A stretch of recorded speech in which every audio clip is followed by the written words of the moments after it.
저는 건국대학교 병원 오픈할 때 전임 강사로 그때는 이제 30대 초였습니다. 그때 이제 부임을 해서 지금까지 이제 20년 가까이 이제 근무를 하고 있습니다.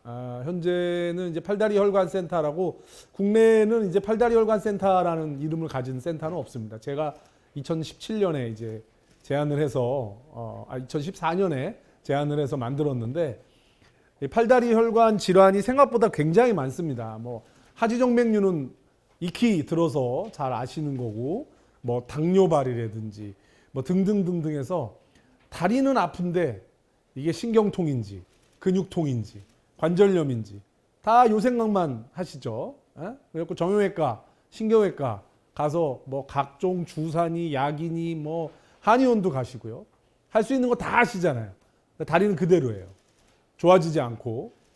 그래서 왜 그런가 하고 이제 봤더니 혈관에 이상이 있어서 다리가 아프더라 하는 게 이제 제가 한 20년 이 의사 생활을 하면서 느낀 겁니다. 그래서 이 혈관을 치료해 줬더니 다리 통증이 좋아지고 다리가 편해지더라라는 걸 느끼고 이제 몇 년 전부터 제가 특별히 이쪽 부분을 많이 이제 포커스해서 강의도 하고 환자분들한테 설명도 하고 특히 어르신들 같은 경우에 비욘디 유튜브를 되게 좋아하시더라고요. 저 유튜브 잘 안 나가는데 유튜브 한번 2019년도 6월에 나갔다가 굉장히 그것 때문에 저한테 오시겠다고 하시는 분들이 많아졌습니다. 그래서 이따가 저한테 진료를 보시고 싶으면 어떤 방법으로 오시면 좋을지 제가 따로 말씀을 드리겠습니다.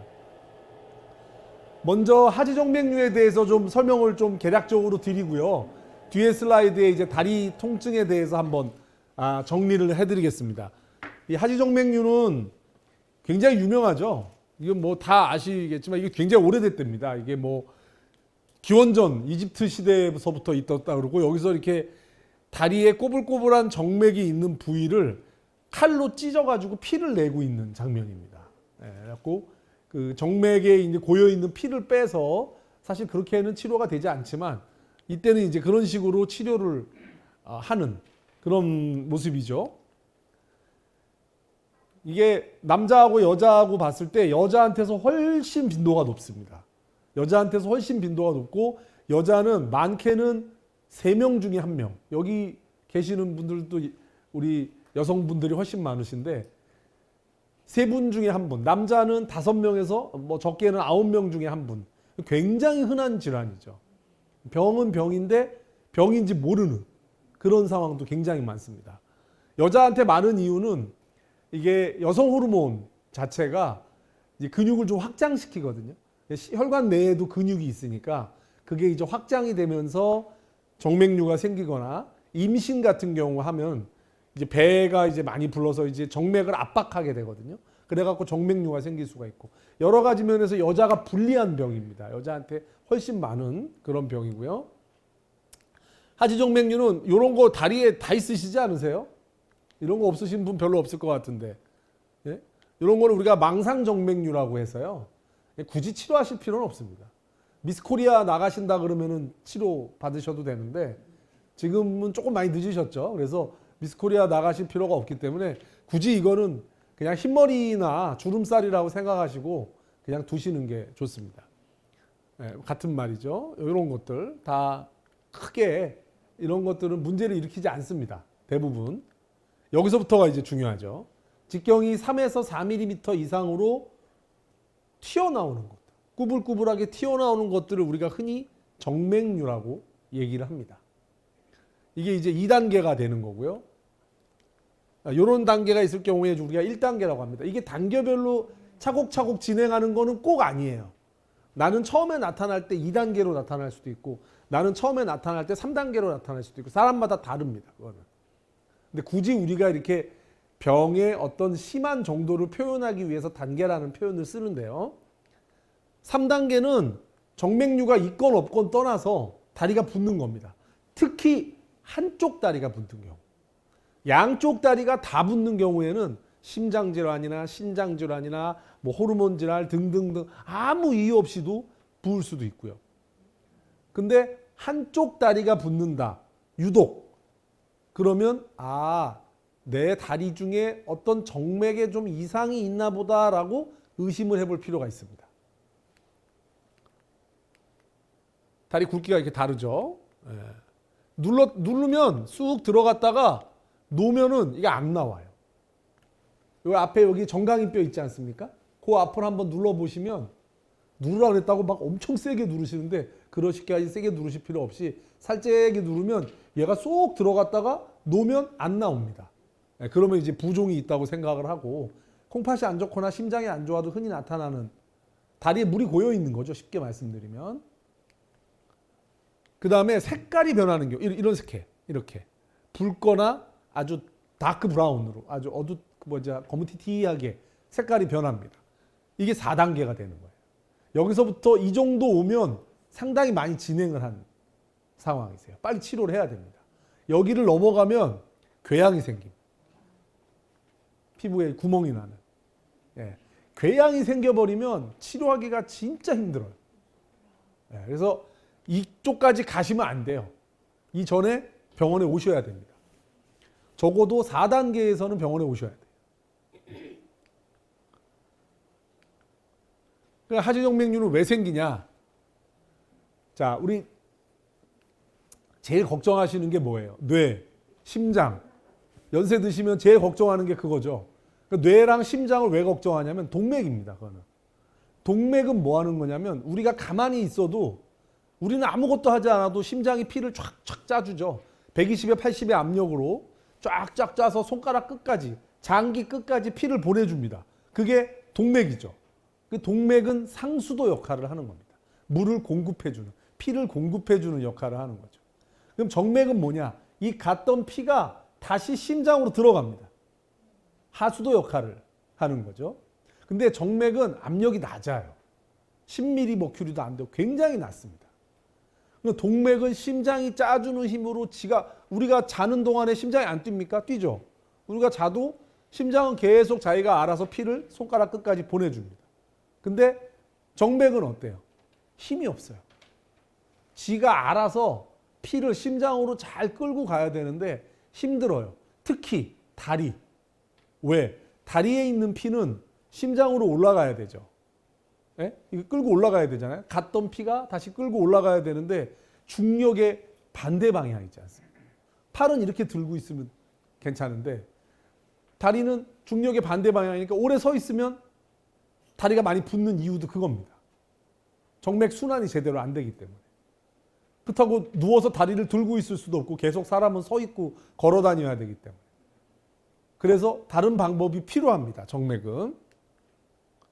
예, 동맥은 이제 여기까지 보내는 거고 정맥은 끌고 올라가는 겁니다. 심장으로. 다리에서 끌고 올라가는데 이건 중력의 반대 방향이죠. 예. 중력은 이렇게 적용을 하죠. 얘가 올라가야 되는데 중력이 영향을 받으니까 동맥은 설령 중력하고 반대 방향이라도 이겨요. 120에 80 압력이 너무 강하니까. 중력을 이기고 밀어냅니다. 근데 정맥은 못 이겨요. 힘이 약해서. 그래서 정맥은 동맥하고 달리 해부학적 구조가 조금 특이합니다. 하수도를 생각하시면 되는데 그 하수도 안에 댐이 있다고 생각을 하시면 돼요. 댐. 그 댐은 뭐 하는 거냐면 피를 위로 끌어올릴 때는 댐이 열려 있다가 그 올라간 피가 중력 때문에 거꾸로 내려올라 그러면 그 댐이 닫히는 거예요. 그런 역할을 하는 겁니다. 수문장 역할을 하는 거죠. 적들이 쳐들어오면 제일 먼저 하는 게 뭐예요? 성문을 닫는 거죠. 그 성문을 닫아주는 게 판막이라는 건데 동맥에는 이런 게 없습니다. 동맥은 역류를 할 정도가 아니고 힘이 강하니까. 정맥은 약하니까 피가 올라가다가 중력 때문에 피가 거꾸로 내려올 수가 있거든요. 그거를 막아주려고 댐이 있는 건데 그 댐을 판막이라고 부르는 겁니다. 그리고 아까 지가 올라가는 힘이 약하니까 뭐가 도움이 필요하다 그랬잖아요. 그 도움이 바로 장단지 근육입니다. 운동하시다 보면 우리 PT 하시는 분들이 근육 얘기를 굉장히 많이 하시고 요새 일본의 이제 고령화 그런 이제 그 문화가 굉장히 많아지면서 그 고령자들에 대한 운동 가장 중요한 게 뭐냐면 근육입니다. 근육. 혈관에도 마찬가지지만 일상생활에서도 마찬가지. 장단지 근육이 굉장히 중요한 역할을 합니다. 예, 판막은 이제 요새 세대한테 요거 강의하면 잘 모르더라고요. 다 아시죠, 이거? 펌프. 예, 요게 판막 역할을, 요 안에 판막이 있어서 물을 쭉 하면 나오지만 다시 거꾸로 들어가진 않죠. 예, 그런 역할을 하는 겁니다. 댐이 이렇게 열려서 위로 심장 쪽으로 피를 끌고 올라갔다가 거꾸로 내려오려고 그러면 이 댐이 닫히는 역할을 하는. 이게 고장이 나면 하지정맥류가 생기는 겁니다. 이게 정상 판막인데요. 이게 거꾸로 내려오려고 그러는 피를 닫아주거든요. 근데 이 판막이 고장이 나면 이 틈새로 피가 새서 내려오는. 댐이 제대로 기능을 못하는 거예요. 성문이 열려 있으니까 적군이 들어오는 겁니다. 그러니까 이 피가 일로 올라가야 되는데 거꾸로 내려오는 힘이 강하니까 못 올라가고 하니까 밖으로 튀어나와 버려요. 그게 하지정맥. 예, 이거는 그래서 우리가 정상적인 다리에서는 요 종아리 요 이렇게 까딱까딱 해주는 종아리 운동 요것만으로도 피를 쭉쭉 위로 잘 끌고 올라가 주거든요. 일반적으로 예방을 할 때 굉장히 좋습니다. 우리가 오래 서 있어야 되는 상황은 정맥에 굉장히 좋지 않거든요.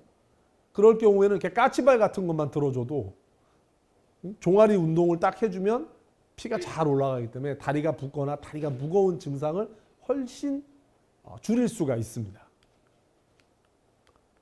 예, 이거 아이스크림 안 나오면은 쭈쭈바 안 나오면은 이렇게 손으로 꽉 짜죠. 꽉 짜면 쏙 하고 나오는 그런 원리랑 똑같습니다. 장단지. 예, 그래서 이제 병적인 원인에 대해서 설명을 좀 드리겠습니다. 하지정맥류는 사실은 병명이 아니에요. 우리가 다 모두가 다 하지정맥류를 병명으로 알고 계시는데 하지정맥류는 병명이 아닙니다. 병명은 만성정맥질환, 만성정맥부전이라고 하는 정맥질환이라는 그런 병명이 있고 하지정맥류는 그 중에 나타나는 증상 중에 하나예요. 아까도 보셨지만 부종으로 나타나는 경우도 있고 피부 색깔이 변하는 거로 나타날 수도 있고 궤양으로 나타날 수도 있고 그물처럼 보이는 망상정맥류로도 나타날 수 있고 정맥류로도 나타날 수 있고 이 6가지가 다 나타날 수 있잖아요. 근데 왜 하지정맥류만 얘기를 하냐면 이 하지정맥류가 눈에 잘 띄고 사람들이 너 하지정맥 있다 하지정맥 있다 이렇게 얘기하다 보니 어느새 하지정맥류가 마치 병명인 것처럼 이렇게 된 거예요. 근데 내가 다리가 부어 있는데 정맥류가 없어요. 다리가 부어 있는데 당신 위에서 거꾸로 피가 역류해가지고 다리가 붓는 거니까 판막이 고장났어요. 그래서 피가 거꾸로 내려오고 있어서 다리가 붓는 거니까 당신은 하지정맥류입니다. 그러면 환자분들이 이해를 못합니다. 아니 난 정맥류가 없는데 왜 이게 하지정맥류냐. 그래서 제가 농담 반 진담 반 얘기하는 게 정맥류 없는 정맥류를 찾아라 라고 이렇게 얘기해요. 그 대표적인 게 부종, 색소 침착, 피부 변색, 궤양 뭐 이런 것들입니다. 그래서 하지정맥류는 없지만 만성정맥부전이 있는 경우는 제가 정맥류가 없는 정맥류라고 얘기를 하는 거예요. 그럼 정맥류는 어느 혈관에서 생기느냐? 다리에는 크게 정맥이 2가지가 있습니다. 크게 겉표자를 써가지고 표제정맥, 겉에 있는 거죠. 그리고 이런 거, 우리 손등에 있는 이런 정맥이 표제정맥입니다. 그리고 또 하나는 겉에 있는 게 있으니까 이제 속에 있는 게 있겠죠. 깊을 심자를 써서 심부정맥이라고 합니다. 표제정맥과 심부정맥 이 2가지가 있습니다. 이렇게 겉에 보이는 것들이 표제정맥이고요. 네, 이런 고속도로에서 차가 원활하게 다니는 거를 생각을 하시면 됩니다. 자, 심부정맥은 안 보입니다. 눈에. 저 근육 깊숙하게 있어갖고 우리 눈에는 안 보여요. 눈에 보이는 정맥은 다 겉표자의 표제정맥입니다. 근데 심부정맥하고 표제정맥하고 있으면 심부정맥이 있는 게 다리 깊숙하게 있고 근육에 있는 피를 다 끌고 올라가다 보니 심부정맥이 다리에 있는 피의 90%를 끌고 올라갑니다. 많은 양을 끌고 올라가죠. 그리고 표제정맥은 10% 정도밖에 못 끌고 올라가요. 9대 1이죠. 심부정맥에 있는 피가 엄청나게 크게 이제 중요한 역할을 하는 거죠.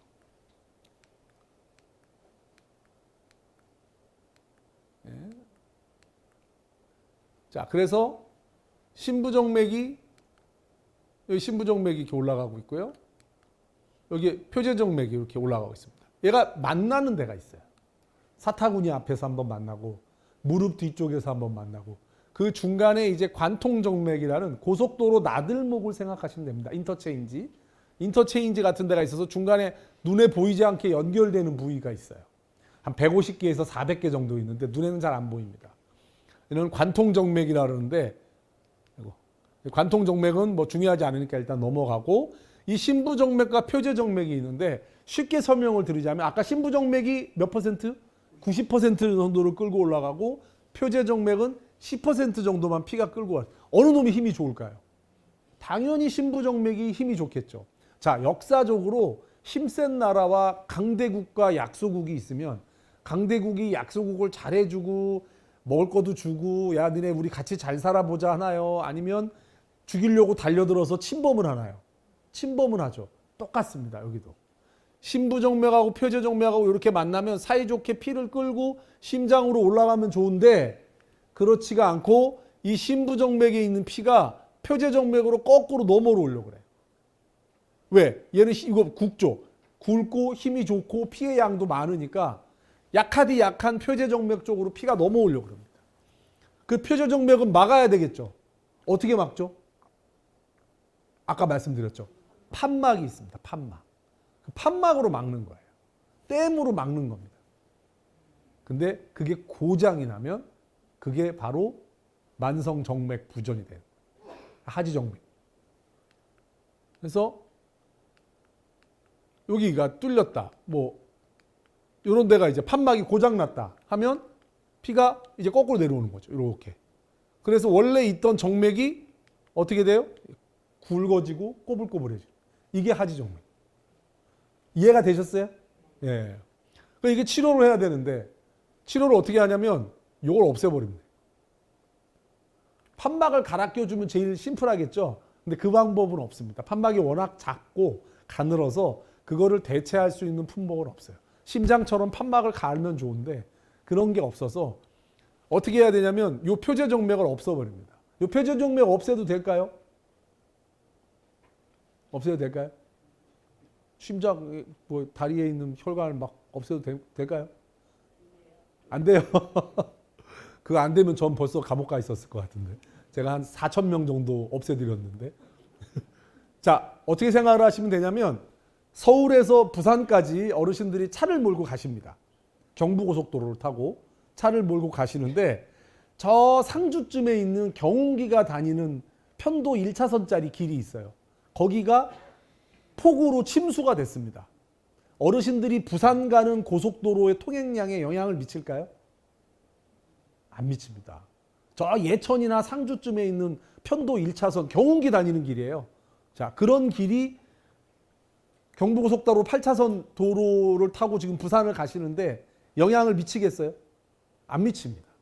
똑같습니다. 이거 하나 없어져도 다리에 있는 그 수많은 정맥, 아까 심부정맥이 90%라 했잖아요. 표재정맥은 전체 통틀어서 10%인데 그 중에 하나를 없애는 거기 때문에 아무런 영향을 미치지 않습니다. 그러니까 표재정맥 없애는 거는 아무 문제가 없어요.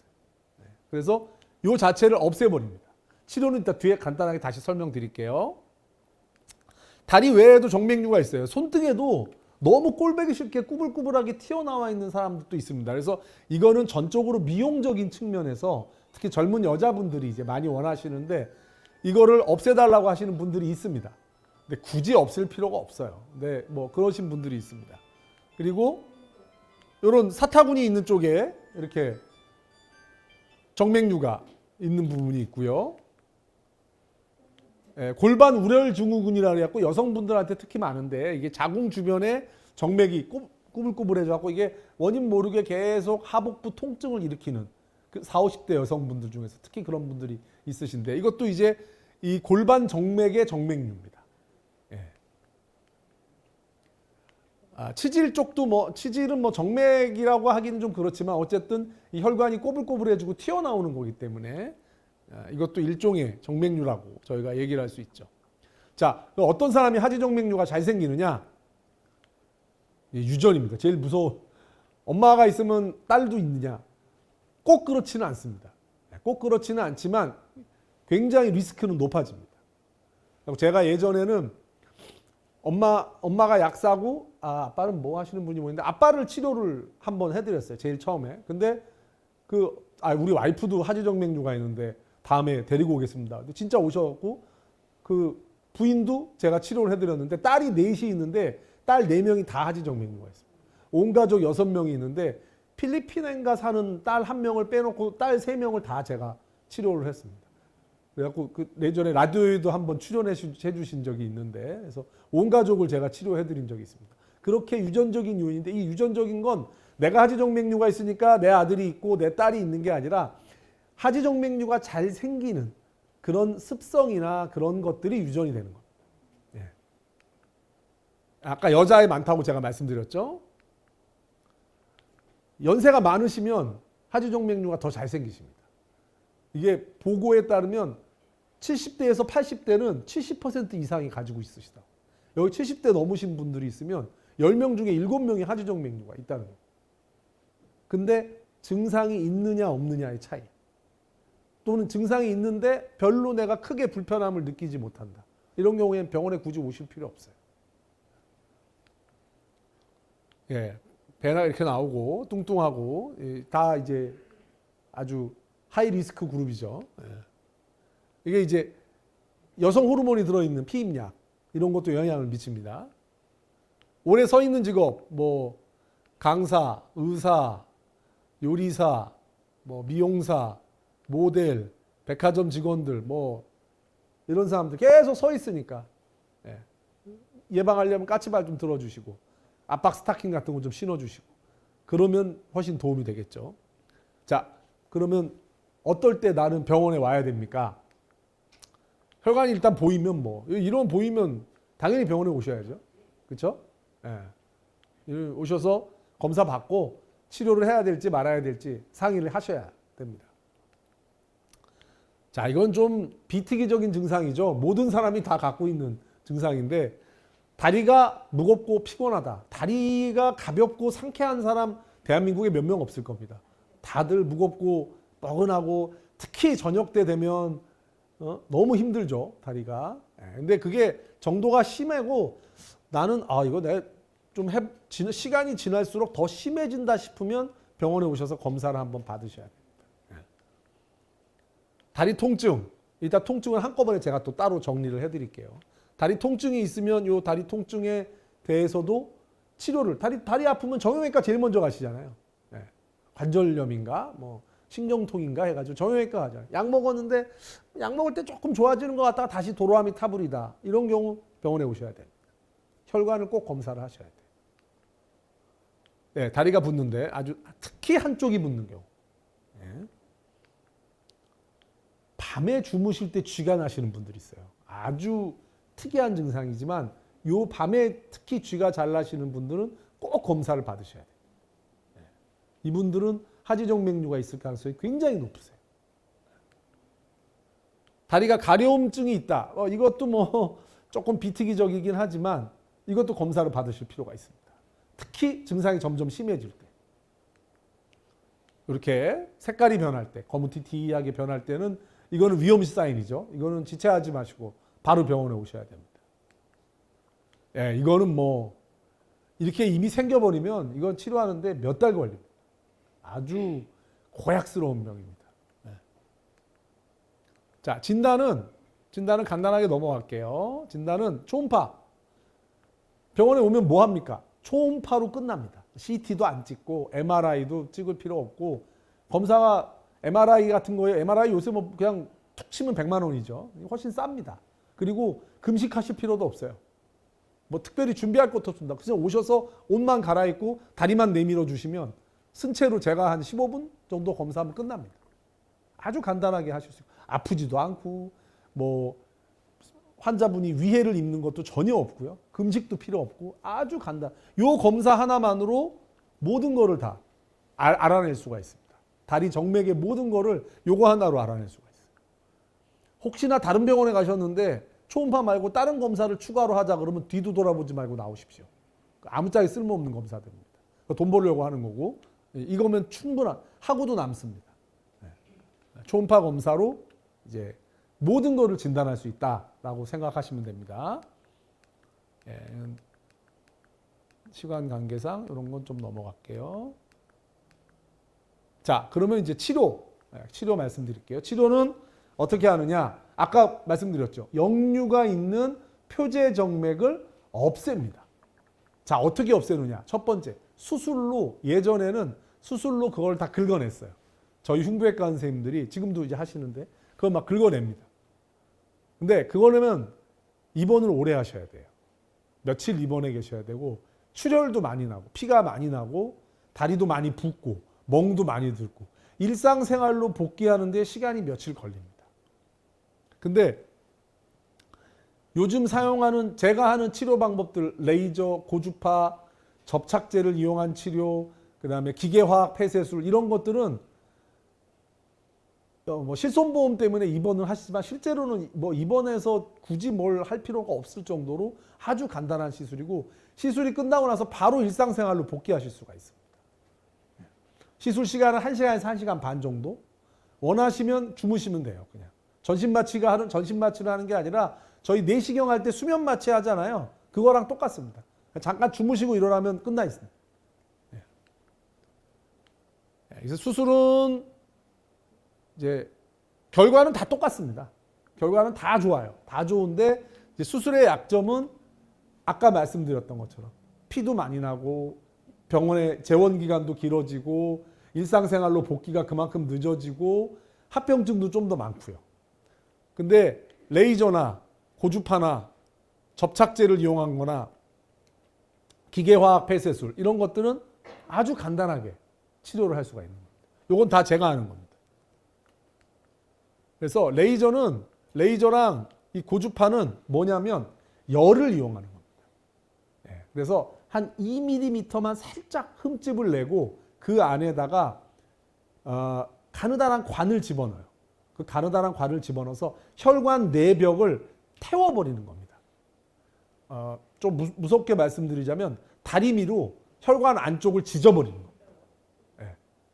근데 뜨거울 수 있죠. 그래서 제가 뜨겁고 화상을 입지 않도록 조치를 취해드립니다. 이렇게 주사를 쫙 놔서 그 주변에 열이 딴 데에 손상을 주지 말라고 이렇게 잘 제가 씌워드립니다. 그거를 하면은 양쪽 다리 하는데 1시간 정도 걸리시고요.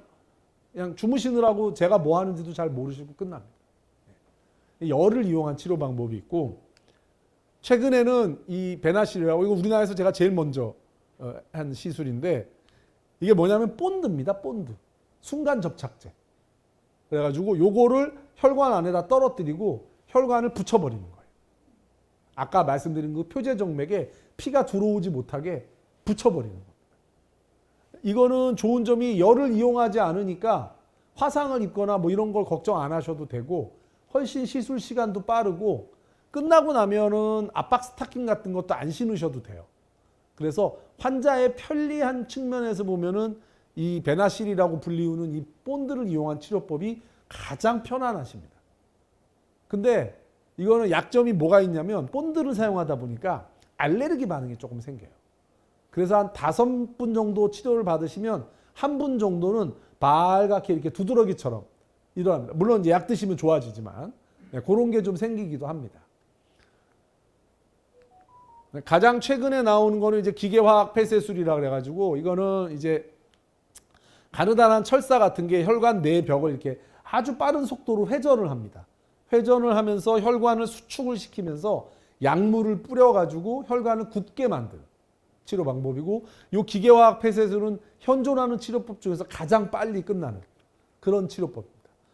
근데 뭐 레이저 고주파나 본드나 이 기계화학 폐쇄술이나 모든 시술 시간은 전부 다 아무리 오래 걸려도 2시간을 넘지 않습니다. 아무리 막 혈관이 막 이렇게 가고 저렇게 가고 그래도 제가 잘 찾아서 가기 때문에 아무리 어려운 혈관이라도 2시간을 넘기지 않습니다. 간단하게 치료하실 수 있으니까, 하지정맥류 있다고 했을 때, 아까 같이 그런 증상이 있다고 했을 때 절대 그거를 그냥 방치하거나 놔두시지 마시고 길 건너 오시면 저희 병원이니까 오셔서 검사 한번 받으시면은 속 시원하게 아실 수가 있습니다. 다음 슬라이드 주실까요? 그래서 이제 요 하지정맥류 얘기 잠깐 넘어가서 그 다음에 이제 다리 통증에 대해서 제가 설명을 드리겠습니다. 오늘 이제 통증 색전술에 대한 얘기도 하고 다리 동맥, 당뇨발, 뭐 개통술 뭐 이런 여러 가지 얘기를 한꺼번에 하려고 했더니 너무 양이 많아지니까 제가 한꺼번에 제일 어르신들이 관심 있어 하는 게 뭐냐면 이제 다리 통증이거든요. 다리 통증을 다리 통증이면 다 관절염, 신경통, 근육통으로만 생각을 했는데 혈관 질환이 있을 때 다리 통증을 일으킨다. 그 대표적인 게 뭐가 있느냐를 제가 몇 개 골라서 말씀을 드릴게요. 이렇게 아까 정맥류 때 다시 말씀드렸었죠. 다리가 무겁고 피곤하다. 특히 저녁 때 무겁고 피곤하고 최근 들어 더 심해졌다. 이럴 때 제일 처음 생각해야 되는 게 정형외과 병이 아니에요. 혈관 질환 생각해야 됩니다.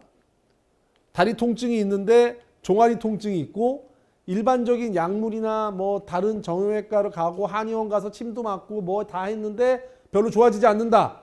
그러면 근육통이 아니구나. 신경통이 아니네. 이건 관절염 때문이 아니구나. 디스크도 아니야. 그럼 뭐예요? 혈관 질환입니다. 오셔야 되죠. 네? 다리가 붓는데 한쪽이 붓는다.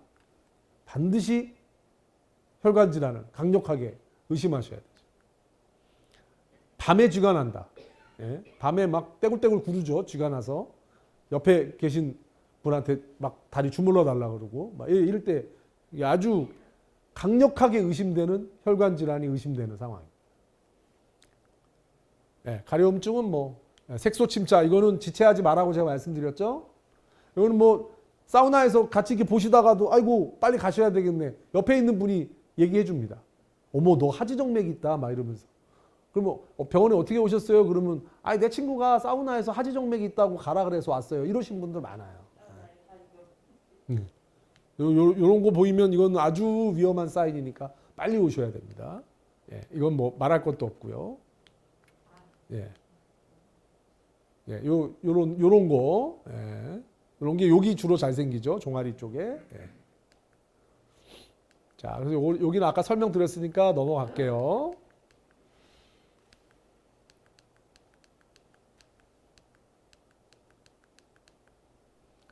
자, 근데 이번에 이제 두 번째, 아까 이제 지금 정맥 질환이 의심되는 다리 통증이 있을 때 정맥 질환이 의심되는 경우들을 제가 보여드렸고 이번에는 조금 달라요. 아픈 양상이. 가만히 있으면 다리가 안 아파요. 근데 걷거나 계단을 오르면 다리가 아파요. 근데 중간에 잠깐 쉬우면 괜찮아요. 이런 증상이 있으신 분 있으신가요? 이게 전형적인 다리 동맥경화입니다. 여러분들 동맥경화라 그러면 뇌혈관, 경동맥, 관상동맥, 심장 이런 데만 생각을 하시는데 다리도 똑같아요. 관상동맥 질환이 있는 환자의 3분의 1이 다리 동맥경화. 다리 동맥경화가 뭐예요? 다리 동맥이 좁아지는 거예요. 그래서 다리로 피가 잘 못 가는 거예요. 이번에는. 가지를 못하는 거죠. 그렇게 되면 어떻게 되겠어요? 걸어가는데 근육을 써야 되니까 피가 많이 필요한 거예요. 평상시에 가만히 있을 때는 괜찮아요. 근육에 피가 조금만 가도 되니까. 근데 걷거나 계단을 오르려고 그러면 근육에 피가 많이 가야 될 거 아니에요. 근데 다리로 가는 동맥이 좁아져 있으면 피가 많이 갈 수 있겠어요? 많이 못 가죠. 그러니까 어떻게 되겠어요? 다리가 아픈 거예요. 근데 중간에 쉬어요. 그러면 어때요? 근육으로 가는 동맥 양이 이제 필요가 없으니까 괜찮아졌다가 다시 걸으면 또 아픈 거예요. 이게 전형적인 이제 파행이라고 우리가 간헐적 파행이라고 그러는데 좀 어려운 말이죠. 근데 이런 증상이 있는 경우에는 강력하게 다리 동맥경화를 의심해야 됩니다. 게다가 다리가 좀 차고 그러면 더 의심할 가능성이 많죠. 자, 이분은 뭐냐면 70이 넘으신 분인데 손주랑 같이 마트에 가서 손주 과자 사주는 게 아주 낙이셨어요. 마트까지 이제 몇백 미터가 되는데. 근데 어느 순간부터 마트까지 한 번에 걸어가지를 못하는 거예요. 손주가 할아버지 왜 그래? 그러는데 잠깐만 쉬었다 가자. 그래서 맨 처음에는 관절염인 줄 알고 정형외과를 갔는데 정형외과에서 이제 관절염인 줄 알고 이제 정형외과를 갔는데 정형외과에서 관절은 괜찮다. 그래가지고 저희 병원으로 왔습니다. 저희 병원으로 왔는데 보니까 여기가 이제 대동맥이고요. 이게 다리로 가는 동맥인데 여기 좁아져 있어. 여기 좁아져 있고. 네, 좁아져 있죠. 네. 그래서 여기 이것 때문에 500m, 400m 되는 그 마트까지를 한 번에 걸어가시지를 못하는 거예요. 중간에 잠깐 쉬어야 되는 거예요. 그러니까 어떻게 치료를 하느냐.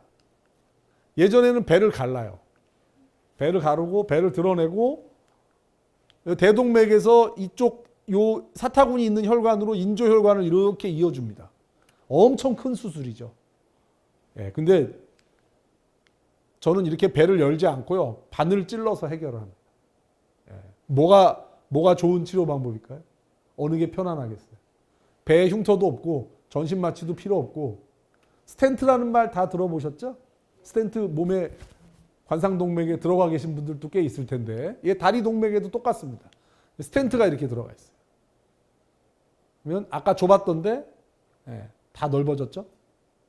이렇게 되면 500m 관절만 괜찮으시면 근력만 좋으시면 500m, 1000m도 한 번에 걸어 다니실 수가 있는 거죠. 요거 시술 시간 30분 걸립니다. 30분. 환자분 저랑 얘기하시면서 하시고. 전혀 뭐 주무실 필요도 없어요. 처음에 바늘 들어갈 때만 따끔하고 그 다음부터 혈관 안에서 모든 게 이루어지니까 잠깐 뻐근할 수는 있어요. 혈관이 넓어지면서. 그 외에는 통증이 없습니다. 30분도 안 걸려요. 이걸.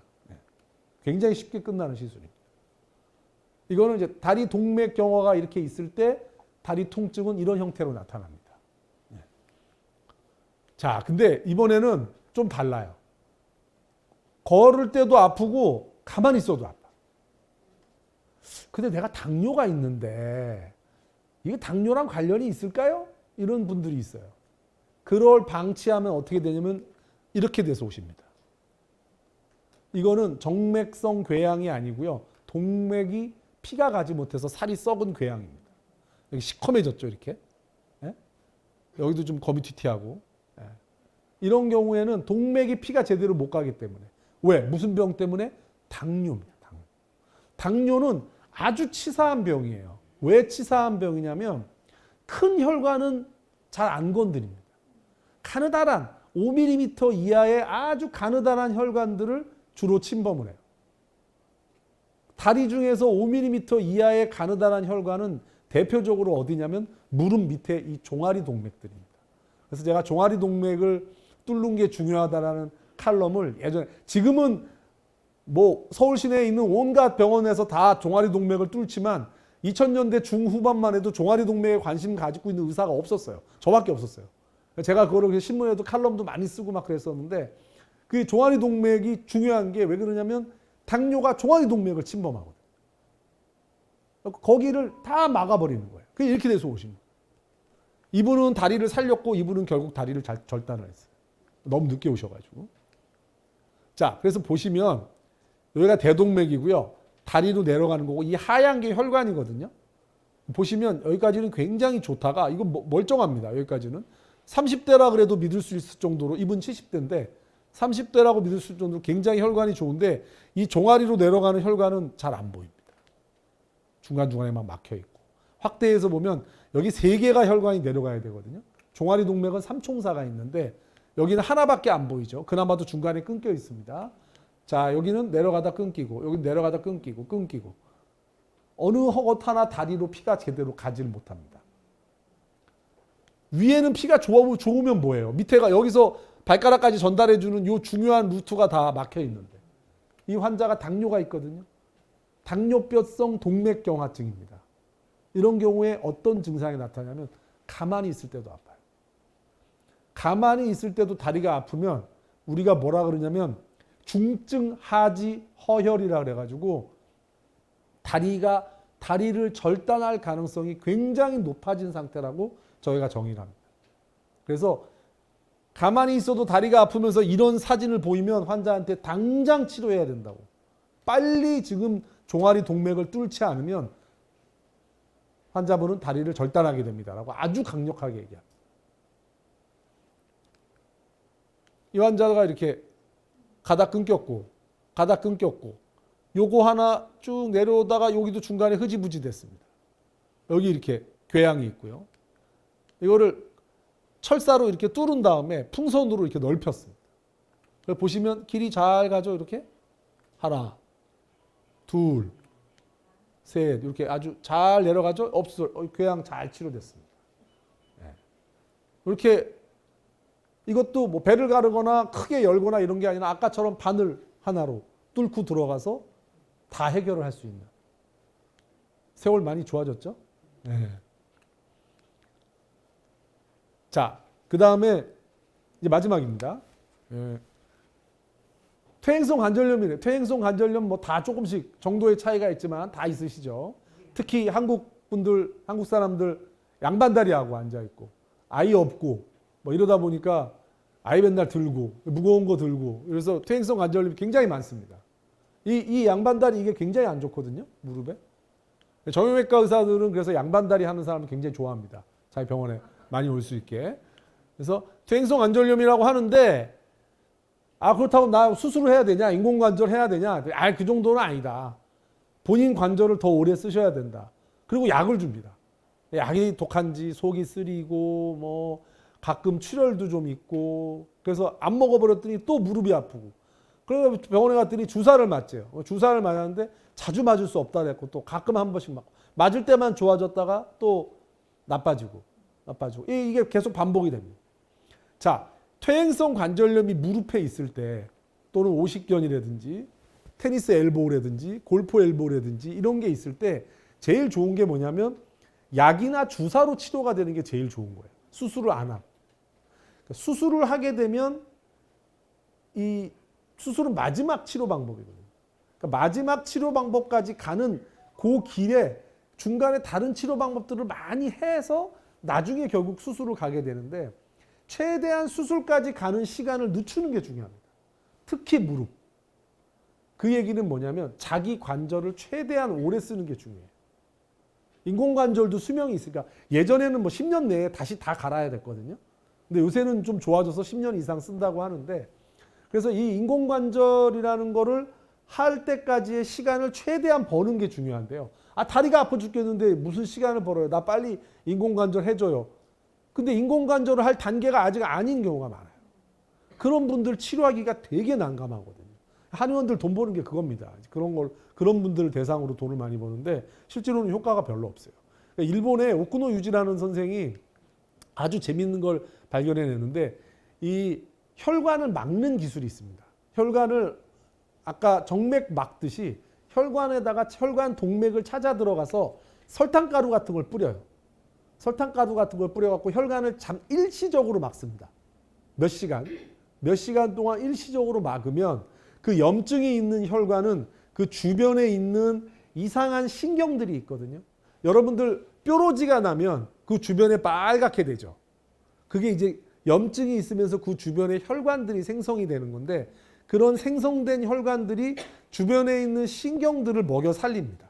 피를 막 공급해줘서. 그래가지고 통증을 일으키는 거거든요. 퇴행성 관절염 때. 그래서 그 혈관을 신경에 피를 공급해주는 혈관에다가 설탕가루를 뿌려서 막아버리는 거예요.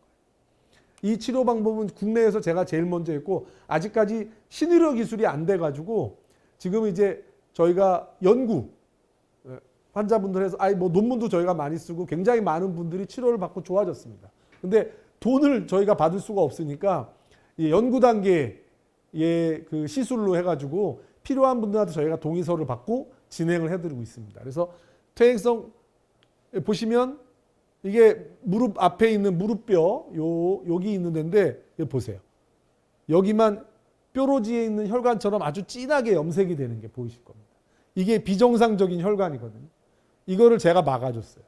저희 병원에서 일하는 방사선사 선생인데 저보다 2살 어리니까 이제 50대 초반이죠. 40대 때 이 양반이 무릎이 아파 죽겠는데 주사만 맞으면 잠깐 좋아졌다 계속 또 그런다고 저한테 찾아왔습니다. 그래가지고 이 혈관으로 찾아 들어가서 여기를 이제 막아줬더니 지금은 제로입니다. 통증이 제로. 그때는 10점 만점에 6점의 통증이었는데 지금은 통증이 제로예요.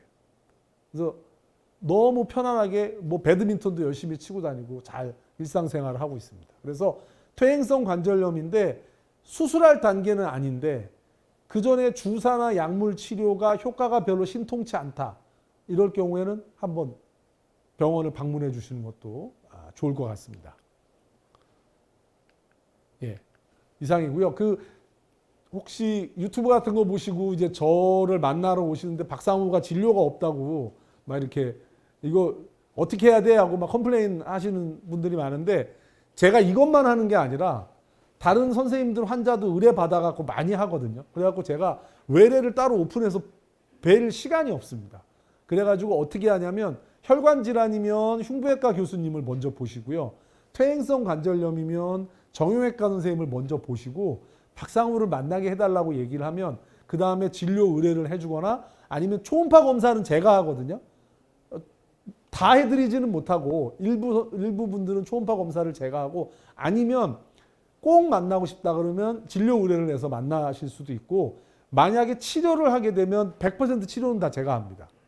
그러니까 어떻게 해서든지 한 번은 만나실 수가 있으니까 제가 처음 오셔서 저를 외래에서 뵐 수는 없지만 왜냐하면 제가 그 시간에 환자를 계속 치료를 하고 있거든요. 그래서 더 많은 환자를 치료하기 위한 그 방법이라서 이런 루트를 사용하고 있습니다. 그래서 왜 2번, 3번 가게 해 이렇게 항의하시지 마시고 저를 만나시기 전에 이제 혈관 전문가, 정형외과 전문가하고 먼저 상의를 하시고 왜냐하면 저를 만나실 필요가 없는 경우도 있어요.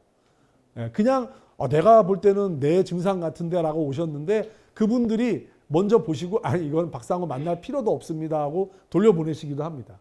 그러니까 불필요한 방문도 상당히 많기 때문에 그러시는 거라서 조금 그 부분은 이해를 해주시고요. 필요하실 때는 그렇게 방문을 해주시면 됩니다.